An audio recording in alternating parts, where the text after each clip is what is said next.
بسم اللہ الرحمن الرحیم، اللہم صلی علی محمد وعلی آل محمد۔ ویلکم ٹو دا شو۔ صاحبوں، سب سے پہلی بات جو میں آپ کے سامنے رکھنا چاہتا ہوں، آج میں علیمہ خان صاحبہ کی پریس کانفرنس تو نہیں، وہ کچھ صحافیوں سے مل رہی تھی شاید غالباً جیل کے باہر، تو انہوں نے یہ بات کھل کر کہی کہ جی ہاں، شیر مروت صاحب، شیر افضل شیر مروت صاحب جو ہے وہ آتے ہیں، ان کی ملاقات ہوتی ہے ان سے، عمران خان سے، تو وہ جو ان کا بیان تھا رؤوف حسن صاحب کا کہ پتہ نہیں یہ جاتے ہیں، ان کی ملاقات ہوتی بھی ہے کہ نہیں ہوتی، ان کو چاہیے کہ وہ اب سیدھے طریقے سے سچائی کے ساتھ، دیانتداری کے ساتھ معافی مانگیں شیر صاحب سے۔ اتنا بڑا جھوٹ آپ نے میڈیا پہ آ کے، ایک آدمی جو اتنی محنت سے کام کر رہا ہو، حسد جو ہوتی ہے وہ بہت بری چیز ہے، حسد کی آگ بہت بری، ایسے نکتے ڈھونڈ کے آدمی لاتا ہے کہ اب انسان تو کیا سمجھ ہی سکتا ہے، اس کو انسان کیا کر سکتا ہے، لیکن ان کو چاہیے کہ وہ اب معافی مانگیں۔ نہیں، اتنی بڑی بات آپ نے کہہ دی کسی شخص کے لیے جو اپنے بیوی بچوں کو چھوڑ کر ہر جگہ جو ہے وہ ایک جان ہتھیلی پہ رکھ کے کام کر رہا ہے، آپ نے اس کے لیے ایسا کہا۔ تو اب میں سمجھتا ہوں، میں نے ابھی ایک دن پہلے پروگرام کیا تھا تو کچھ دوستوں نے کہا تھا کہ آپ ان کی فیور کریں، میں نے کہا نہیں، میں حق کی فیور کرتا ہوں، جو بات میری سمجھ میں آتی ہے، اگر میں غلط ہوں تو آپ مجھے بتا دیجیے اور میں سمجھ جاؤں تو میں فوراً معافی مانگ لیتا ہوں کہ بھئی مجھ سے غلطی ہوئی ہے۔ اگر غلطی ہو جائے تو اس کو سمجھ لینا چاہیے، اصلاح کر لینی چاہیے۔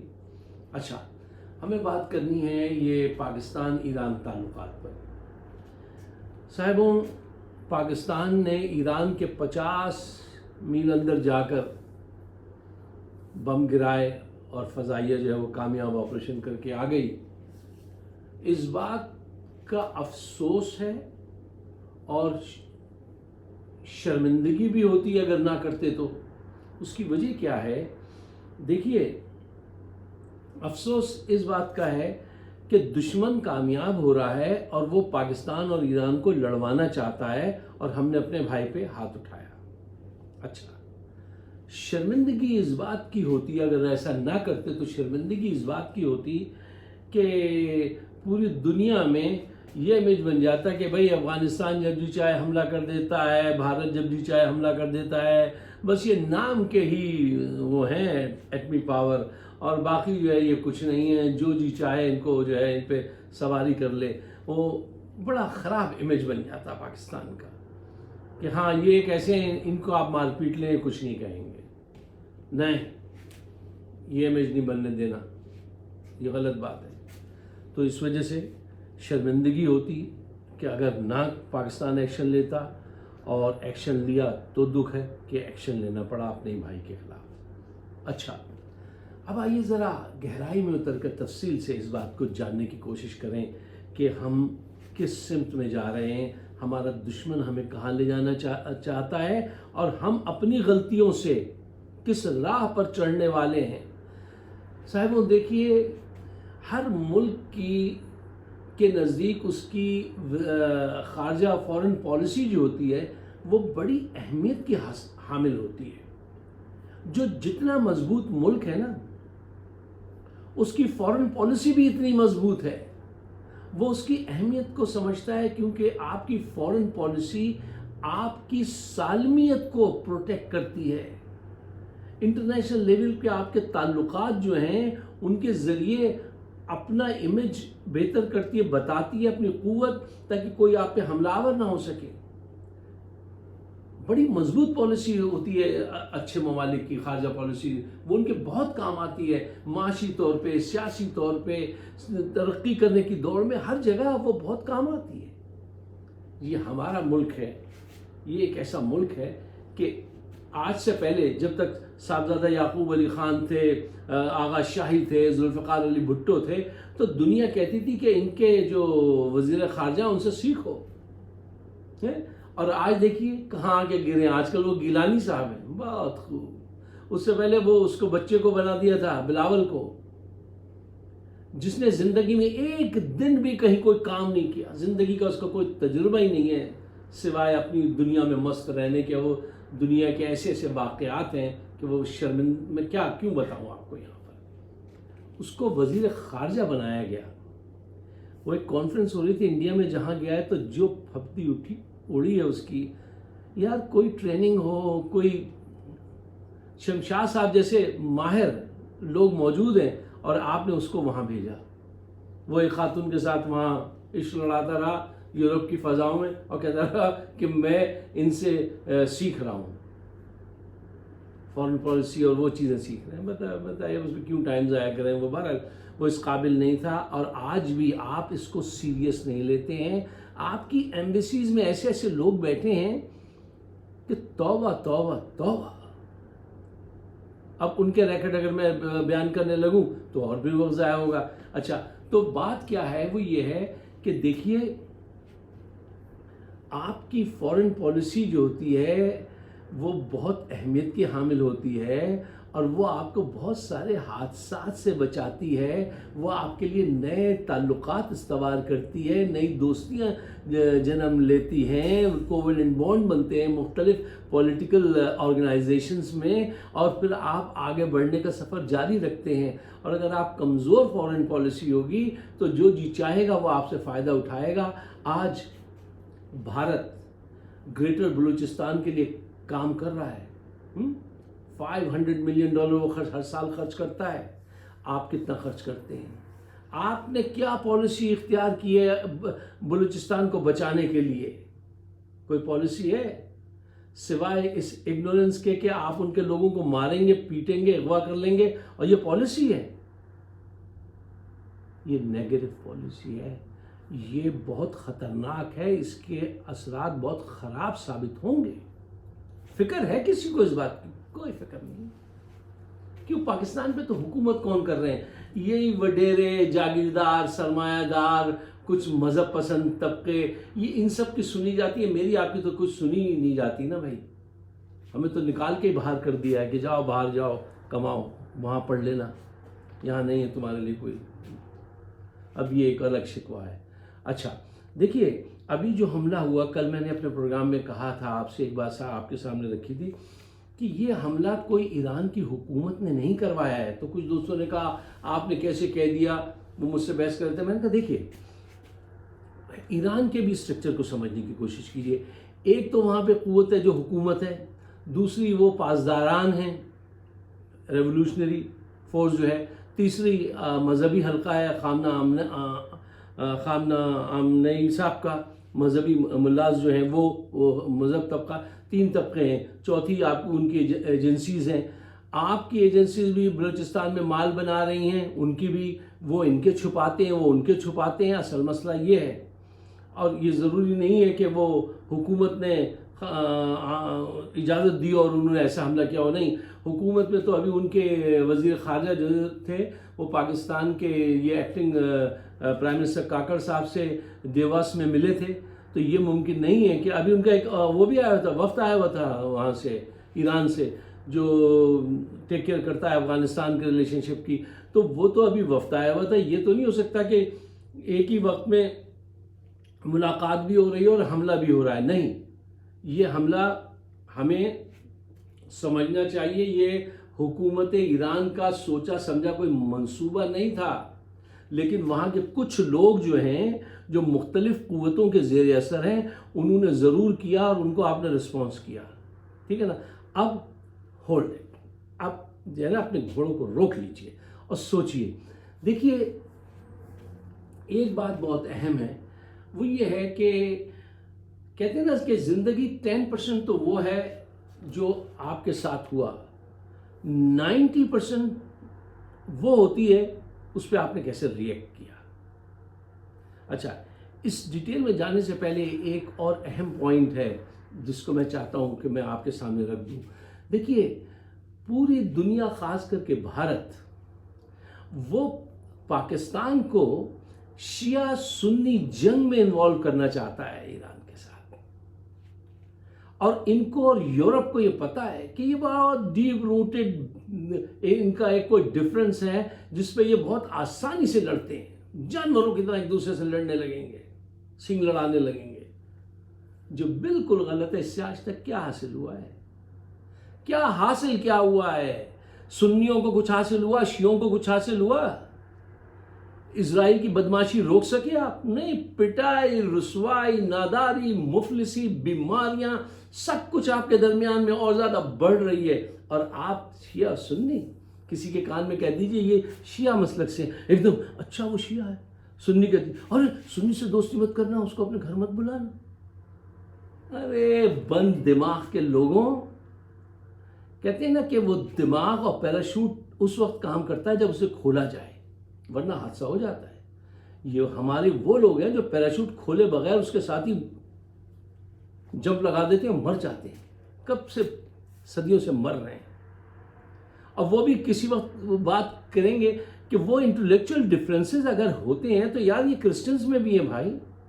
15ویں صدی آپ پڑھ لیجئے، یہاں پہ 16ویں صدی پڑھ لیجئے کرسچینٹی میں کیا ہے، ٹھیک ہے نا؟ لیکن وہ جنگ کرنے کا سمجھ گئے کہ ہاں بھائی یہ وہ ہے، لیکن وہ ایک دوسرے کا گلا کاٹنے پہ ان کا مذہب نہیں وہ کرتا کہ جاؤ اس کا بندہ مار دو پھر 70 حوریں ملیں گی۔ نہ نہ نہ نہ نہ، یہ اسلام نے نہیں کہا ہے، اسلام نے یہ بالکل نہیں کہا ہے کہ کسی کو مار دو 70 حوریں ملیں گی، نہ، جو یہ سمجھاتا ہے وہ غلط بات ہے بالکل۔ اچھا، تو اس کارڈ کو بھارت بہت کھیلتا ہے، اس کو پتا ہے جب میں چاہوں گا اس کارڈ کو کھیل دوں گا۔ یورپ کے لوگ بھی وہ جو ہے بڑی آسانی سے سوچتے ہیں کہ میں اس کو اگنائٹ کر دوں گا۔ میں ایک کمپنی میں یہاں کام کرتا تھا نیو یارک میں، تو ایک دوست نے آ کے مجھ سے ایک دن پوچھا، کہنے لگا are you Shia, are you Sunni? Siddiqui what are you? میں نے کہا I am a Muslim, I am not Shia, I am not Sunni, I am a Muslim. تو وہ جو آگ تھے، وہ ایک دوست آئے تھے، وہ بھی اس کمپنی میں آ گئے تھے کام کرنے، مسلمان تھے۔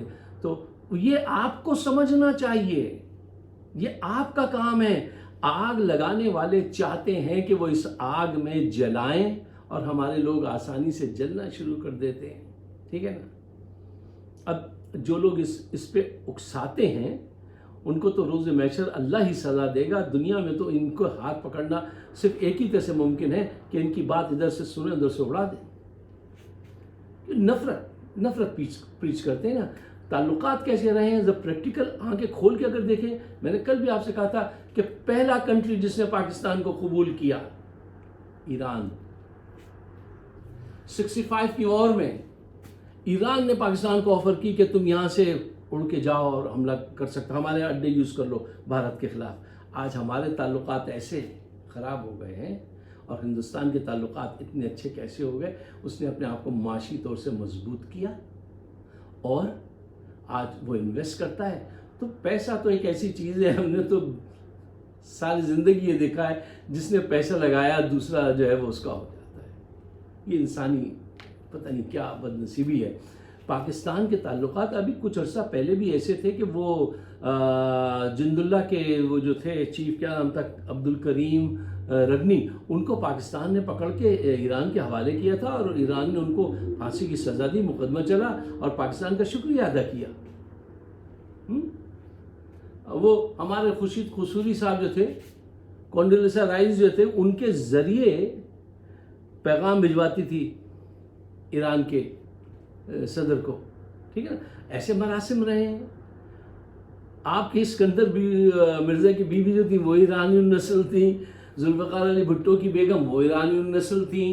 تو ایران سے ہمارے تعلقات، RCD آپ کو یاد ہے؟ ہماری ایج کے لوگوں کو یاد ہوگا۔ تو یار ہماری ذہن جو ہے وہ ایسے پروگرام جیسے RCD تھا، وہ ترکی، پاکستان، ایران کے درمیان میں اس قسم کے مزید منصوبے بن سکتے ہیں، وہ ان سے تو دور ہو گئے، اور ایک دوسرے کا گریبان پکڑو گے،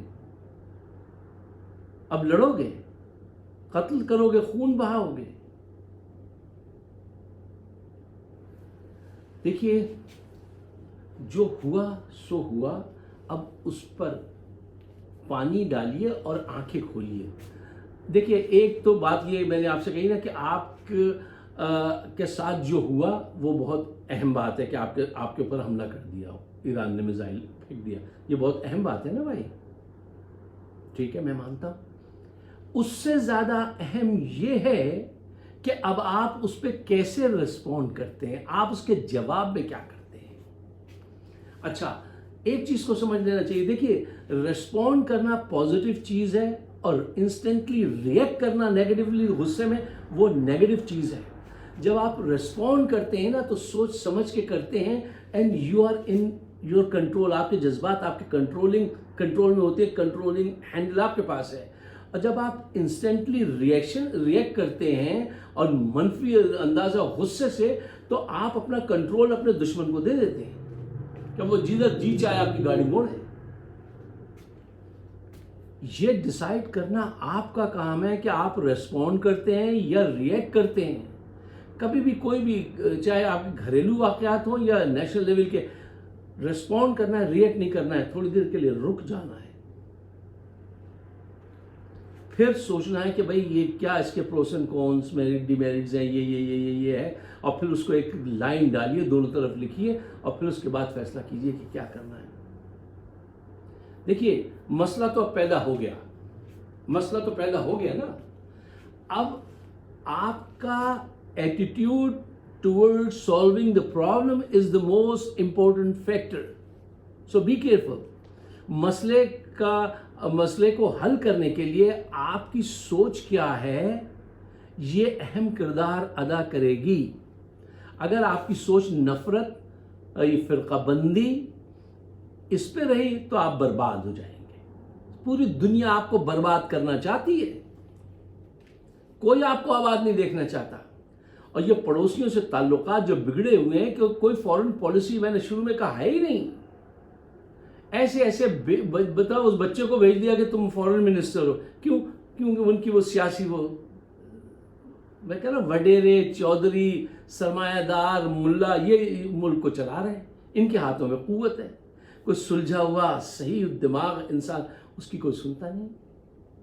تو یہ وقت ہے اپنے آپ کو بچانے کا اور اپنے آپ کو کنٹرول کرنے کا۔ اپنے دشمن کو یہ قوت مت دیجیے کہ وہ آپ کو کنٹرول کرے۔ ترکی کے ساتھ اور چائنا کے ساتھ مل کر بیٹھ کے بات کرنی چاہیے اور ان کے ذریعے اس مسئلے کو ان کے سامنے رکھنا چاہیے کہ دیکھیے یہ ایسے بات ہوئی ہے، اس کو جلد از جلد اور بہت کنکریٹ بنیادوں پر حل کرنا پاکستان کے حق میں ہے۔ اور اس کو اگر آپ نے وہی کیا نا کہ اس کو سرد خانے میں ڈال دو، بیک برنر پہ ڈال دو، اس کو بعد میں دیکھیں گے، تو یہ ایک چھوٹا سا کیڑا بڑا اژدہا بن جائے گا۔ کتنے مسائل ہیں جو آپ کے آج اس وجہ سے ہیں کہ آپ ان کو نیگلیکٹ کرتے رہیں۔ آج بلوچستان میں کیا کر رہے ہیں آپ؟ میں آپ سے کہتا ہوں، بار بار کہتا ہوں، یہ انجام برا ہے، برا ہے، برا ہے۔ لوگوں کو مار پیٹ کے تم ان کو ساتھ رکھو گے۔